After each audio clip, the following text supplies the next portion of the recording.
Hi, I'm back. It is Delusion Dispeller here, and I am talking about covert incest. And I'm going to explain a little bit more about what I was saying on the video before. I said that a person, a child, that is put in the place of a surrogate spouse, that love type of thing that the father feels for the daughter or the son, or the mother towards the son or the daughter, is not a comfortable kind of love. Now, there is a sense of feeling like you are the special child if your parent does this to you, or that you have privileges the other children don't have. Whereas in an overt incest situation, the victim would feel like they're being abused. Either way, it's still traumatic towards that child victim, and that child still feels shame and guilt and anger and feels exploited because of this parent putting them in this position. They cover it by living in denial. And the adult victim of this stays stuck in this pattern, usually of trying to keep the relationship with this type of parent going. In my situation, my daughter still sees her father as the good one and me as the bad one. And she still keeps that relationship going. It's kind of this people-pleasing, parent-pleasing type thing that goes on even into adulthood. And he is idealized. The interesting thing is he did the same thing with his abuser. His father abused him. And he idealized that man to the point where he idolized him. His father could do no wrong, even though he beat the kids so bad and tortured animals and made the kids torture animals and laughed while it was being done. In my ex-husband's eyes, he was his father and he was to respect him, and if it wasn't for him, he wouldn't have turned out as good as he did, and God help anybody that said a bad thing about his father.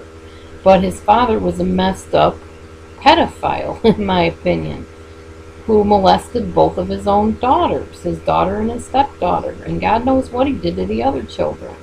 Interestingly, the other children in that situation did not even want to acknowledge the guy as being their father, but my ex-husband idealized him and idolized him. So you see, that kind of weird dynamic goes on in relationships. In his case, one of the sisters that were molested ended up leaving town and getting away from him rather than trying to keep the relationship going. But that was an overt incest situation, not a covert one. However, there was some covert stuff that went on, in that the father, in exchange for these special favors from this daughter, would buy her cars and fancy things and clothes and all kinds of things like that. So it was kind of a mixed message. And unfortunately, that young lady grew up to have a lot of other problems in her relationships. But as far as I know, she's doing fine today. Okay. Let's see. And it's basically like a lost childhood type of thing. And they deny this lost childhood by trying to look successful, basically, in other ways.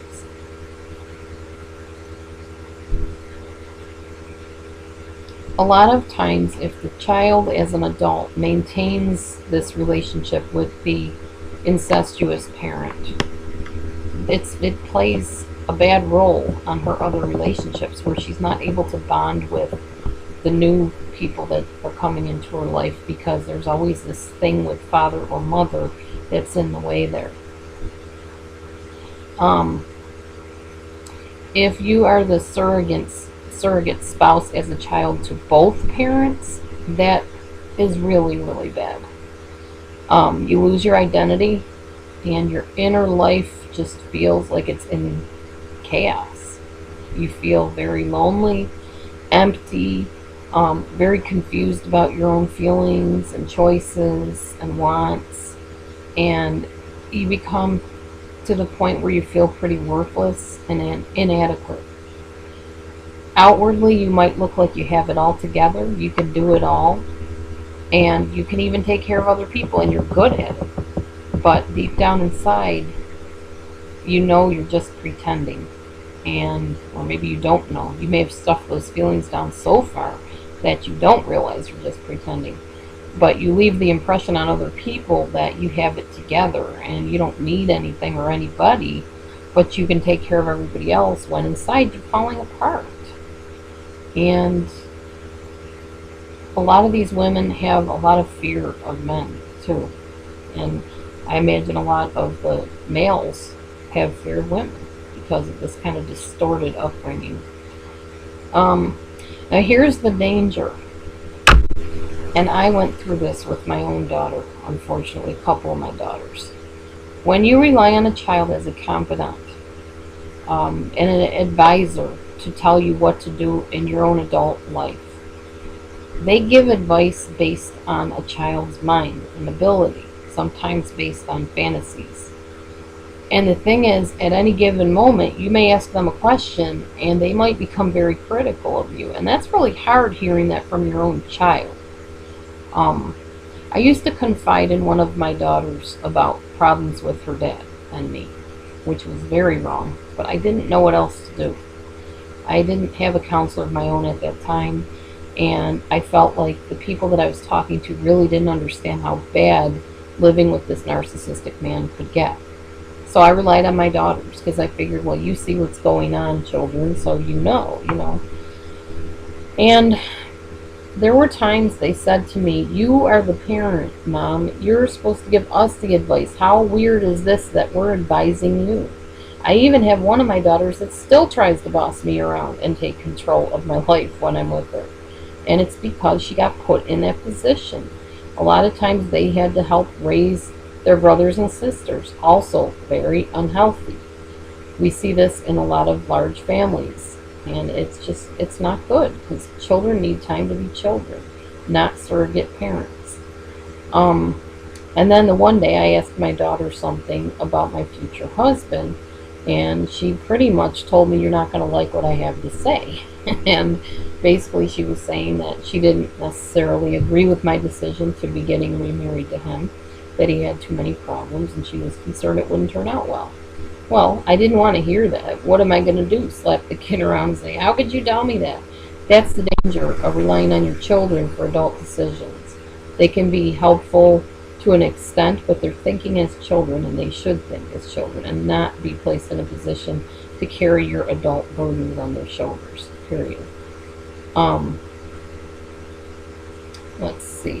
When a neglectful adult puts his own needs or her own needs above the child's needs. An abusive adult shames the child, blames the child, and lays guilt trips on the child. They might say something like, all you think of is yourself. And then they might say, well, that's okay, just go with your friends. I'll be fine sitting here all by myself all day long. I do it every day while you're out having a good time. That's a guilt trip. I actually knew a lady whose mother did that to her, and it was pathetic and irritating. And thankfully that lady has learned to stand up to that parent. But that is exactly how some parents act, and it's not healthy. And as an adult, you should be able to say to that parent, I know you feel like I'm being neglecting of you, and I really don't mean to be, but I have other plans, and as soon as I can, I'll get over there to see you. Set boundaries, you have to. Let's see. I'm going to see how much longer I have to go on this series, and then I will decide where to go from here, whether to end the video and start anew or not. And I think I will do that.